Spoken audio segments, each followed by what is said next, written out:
નમસ્કાર. આજે આપણે જોઈશું પરિણામના સેટિંગ કેવી રીતે કરવા. પરિણામના સેટિંગ કરવા માટે સૌપ્રથમ પરિણામ મેનુમાં જઈશું. ત્યાંથી પરિણામ જનરલ સેટિંગ પર ક્લિક કરવાનું છે. ત્યાં તમને 15 જેટલા ફોર્મ દેખાય છે. સૌપ્રથમ છે ધોરણ મુજબ વિષય. તમારે દરેક ધોરણના વિષય સેટ કરવાના છે. જેમ કે અહીંયા ત્રીજા ધોરણને આપણે ધ્યાનમાં રાખીએ તો ત્રીજા ધોરણમાં ગુજરાતી, ગણિત, પર્યાવરણ અહીંયા આ લખેલા જ છે અને અંગ્રેજી. હવે આની સિવાયનો કોઈ તમારે વિષય જોઈતો હોય તો અહીંથી એડ કરવાનો. વિષય પસંદ કરીશું, હિન્દી પસંદ કરીશું, ધોરણ પસંદ કરીશું અને સેવ કરીશું. પરંતુ હવે આપણે અહીંયા જે વિષય છે એ વિષયને આપણે સિરિયલ નંબર આપવાના છે. અહીંયા સિરિયલ નંબર આપી શકાય છે. 5 નંબર પર મૂકવાનો છે તો 5 નંબર લખીને એન્ટર કરીશું, સેવ થશે.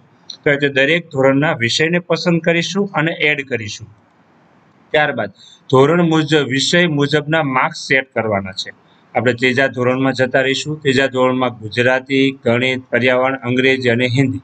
તો હિન્દીમાં કોઈ માર્ક્સની એન્ટ્રી નથી. અંગ્રેજીમાં સેમેસ્ટર 1ના મૂલ્યાંકન, સત્રાંતિ અને સ્વ અધ્યયનની એન્ટ્રી છે. એટલે હિન્દીમાં પણ આપણે એન્ટ્રી કરીશું. સ્વ મૂલ્યાંકન 1, તેના ટોટલ 40 માર્ક્સ રહેશે. સેવ કરીશું. ત્યાર પછી સત્રાંતિ મૂલ્યાંકન સેમેસ્ટર 1, તેના પણ 40 માર્ક્સ રહેશે. સેવ કરીશું.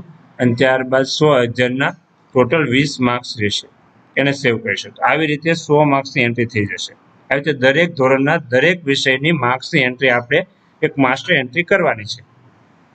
ત્યારબાદ પરિણામ એક્ટિવ વિષય નામનું ત્રીજું ફોર્મ છે. અહીંયા આપણે શું કરવાનું છે, જે વિષય તમે એડ કર્યા છે ધોરણના, એ ધોરણના વિષયને એક્ટિવ અથવા ડીએક્ટિવ કરવાના છે. તમે એક્ટિવ વાય કરશો, સ્ટેટસ તેનું વાય રાખશો તો પરિણામમાં તેની ગણતરી થશે, પરિણામમાં તે સામેલ થશે. પણ તેને એન રાખશો તો એ વિષય પરિણામમાં એડ નહીં થાય. તમે જુઓ છો હિન્દી અહીંયા નથી, તો આપણે અહીંયા હિન્દીનો વિષય પસંદ કરીશું સેમેસ્ટર 1 માટે અને એનું સ્ટેટસ લઈશું વાય. સેવ કરીશું. હવે હિન્દી એડ થયો છે તો હવે એ પરીક્ષામાં દેખાશે. બદલવું છે, એનની જગ્યાએ વાય કરવો હોય તો રાઈટ ક્લિક કરીને એડિટ પર જઈશું, એન જગ્યાએ વાય કરીને અપડેટ કરીશું, સેવ થઈ જશે. ત્રીજું ફોર્મ સેટિંગ કરવાનું છે એ છે વિષય મુજબના માર્ક્સના વિભાગની એન્ટ્રી. જેમ કે આ એન્ટ્રી બધી મેં કરેલી છે, બાય ડિફોલ્ટ રહેશે, આમાં તમારે કોઈ સુધારો કરવાનો નથી. ત્યાર પછી 5 નંબરના ફોર્મમાં છે સ્વ અધ્યયન ક્ષેત્રની એન્ટ્રી. તો આ પણ એક પ્રી ડિફોલ્ટ એન્ટ્રીઓ થયેલી છે, પણ આ એન્ટ્રીઓમાં જો ચેન્જીસ કરવો હોય, તમારી જોઈતી એન્ટ્રી આમાં ન હોય તો અહીંયા લખીને તમે સેવ કરી શકો છો. ત્યાર પછી 6 નંબરના ફોર્મ પર ધોરણ વિષયના સ્વ અધ્યયનની ક્ષેત્રની એન્ટ્રી આવશે. જેમ કે ત્રીજું ધોરણ લઈએ, તેમાં આપણે હિન્દીનો વિષય એડ કર્યો હતો. ગુજરાતી વિષયમાં નોટબુકના 5 માર્ક્સ, શ્રુત લેખનના 5 માર્ક્સ આવી રીતે એડ કરેલા છે. ટોટલ 20 માર્ક્સ થાય છે.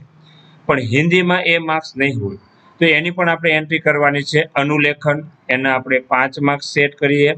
ત્યાર પછી આપણે આદર્શ વાંચન, તેના 7 માર્ક્સ સેટ કરીએ અને સેવ કરીએ. ટોટલ 12 માર્ક્સ થયા. અને હવે ગૃહ કાર્ય અને નોટબુકના ટોટલ બંનેના મળીને આપણે 8 માર્ક્સ સેટ કરીએ અને સેવ કરીએ. તો એ ત્રણેયના મળીને 20 માર્ક્સ થઈ જાય. તો આવી રીતે સ્વ અધ્યયન માટે પણ આપણે માસ્ટર એન્ટ્રીઓ એક વખત કરવાની છે. પાર્ટ 1માં આજે આપણે એટલું જ. હવે પાર્ટ 2ની અંદર આપણે વ્યક્તિત્વ વિકાસ, પ્રશ્નવાક ગુણની એન્ટ્રી કેવી રીતે કરવી તે જોઈશું.